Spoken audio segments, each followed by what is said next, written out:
Hello everyone, welcome back to Machine Learning AI. In this tutorial, we are going to explore a new library from TensorFlow called Decision Forest. TensorFlow Decision Forest is a collection of state-of-the-art algorithms for training, serving, and interpretation of decision forest models.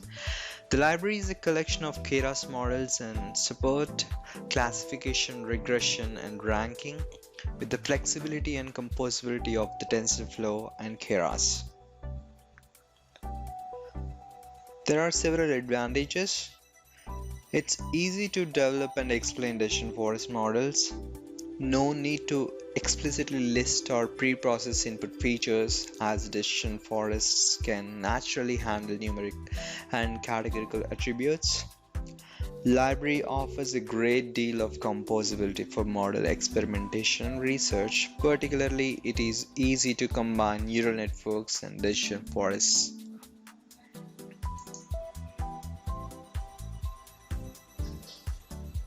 By the end of this tutorial, you will know how to get TensorFlow Decision Forest to import and with any other required packages. And we try to solve a classification problem using this library. We train a model and evaluate its performance, and we also try to interpret the model and its results.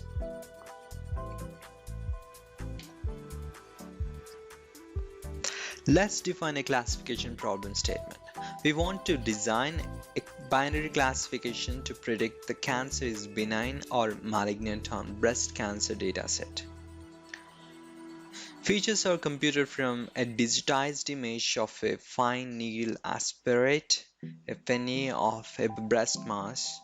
They describe characteristics of cell nuclei present in the image. 10 real valued features computed for each cell nucleus, then computed mean, standard error, and worst or largest of these features for each image, resulting in 30 features in total. The class distribution is 357 benign examples and 212 malignant examples out there. And we label benign as 1 and malignant as 0, and you can reverse that indexing as well. The key modules we are going to cover in this tutorial are: what are the types of decision tree forest models are there from the library out of the box, and what would be the execution flow if we are going to use decision forest for building a model.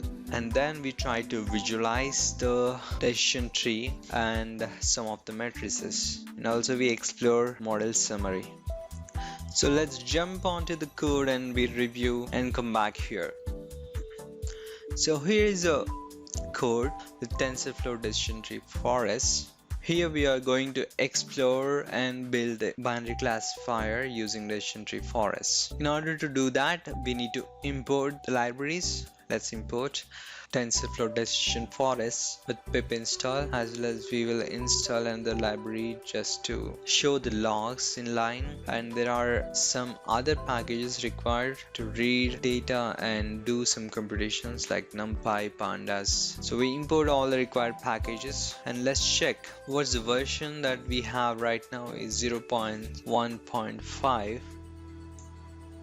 and then let's import the data. So I'm using scikit-learn dataset to get my dataset. I'm loading the breast cancer dataset into data and creating the final data frame. So the features are computed here in this pandas data frame, and target is coming from data of target, and we need to merge them together. So I'm doing my final data set as concatenate features and target on axis 1. So we'll get the final data. Now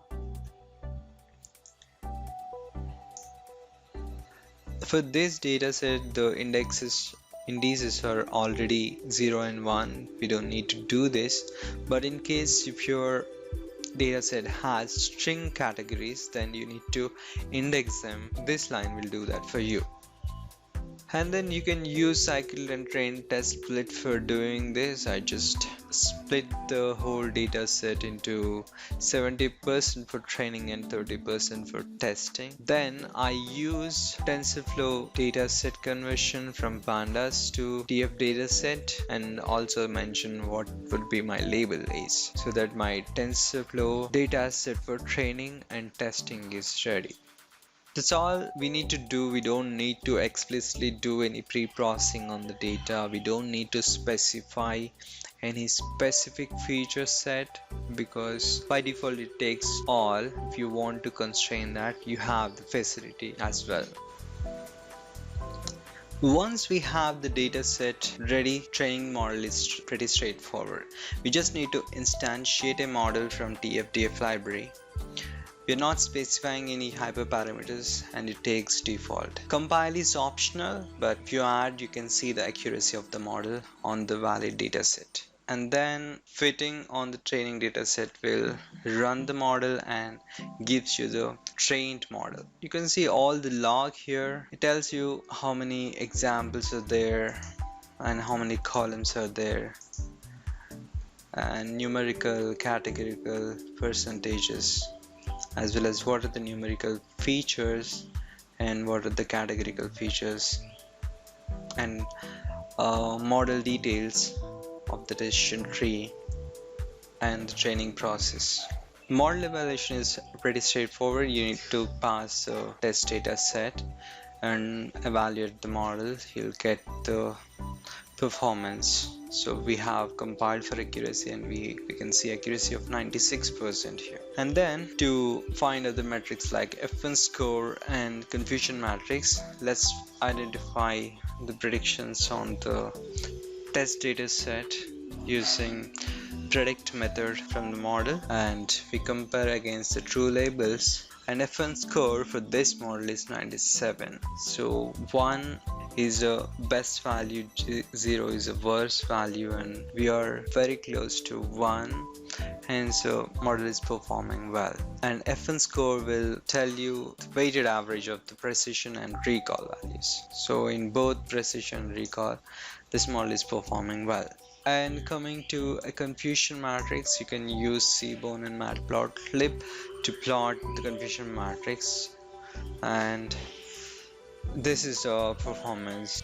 Out of 172 samples, 105 are predicted right on the benign side, and 61 are predicted right on the malignant side. Only 6 samples are misclassified. As we train the model, the next big thing is to interpret the model, to understand what model is telling us. Let's plot the decision tree to understand that process. TF-DF model plotter to plot the decision tree by passing the model, and you can see the top feature at the root node is mean perimeter is greater than 98.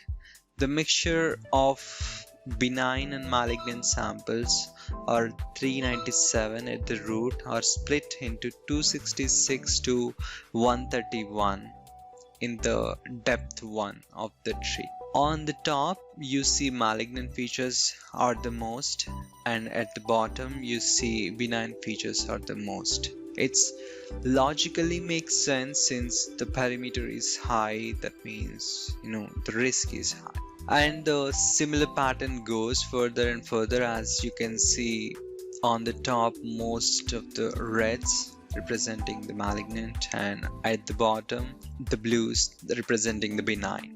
And let's review the model summary by this command. It will tell you the whole log history, like what is the type random forest that we have used for the task classification, and the label is label, and how many features are there, and the variable importance with respect to the nodes, and variable importance, and you can see out of the bag evaluation performances, and total number of nodes, total number of trees that we used, and number of nodes by tree, depth by leaves. There are a lot of features we can leverage. and it's pretty hard to understand or interpret everything from this summary. In order to make it easy, we have a method called make inspector. So we can inspect specific features out of the summary by using this method. So call model1 the model and make inspector method, and call any one of these methods like features. We can see all the features, and if we call variable importances, we can see variable importances, and evaluation will give you what was the evaluation metrics. And similarly, since we have used random forest, we will try to understand how many number of trees would suffice to train the model. With respect to accuracy and loss, on the left you are seeing accuracy on the y-axis and number of trees on the x-axis.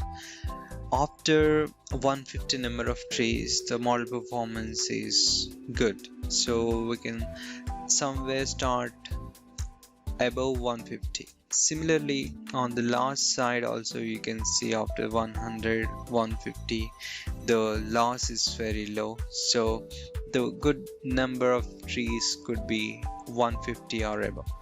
And also I just wanted to show you another feature. You can directly use TensorBoard within Colab to see the metric we compile is accuracy here on the TensorBoard. Like, just load extension of the TensorBoard and using inspector get the logs and just plot it on the TensorBoard. So you can see this. So that's all. Like, we have covered all the parts that we planned for, and here's how the decision tree looks like. And these are some matrices to evaluate the model accuracy, F1 score, and confusion matrix that I've shown you in the code. So the model performance is pretty great out of the box TF-DF library. That's all for today. I'm signing off. Subscribe and follow for more content. Do share with your friends and don't forget to hit that like button.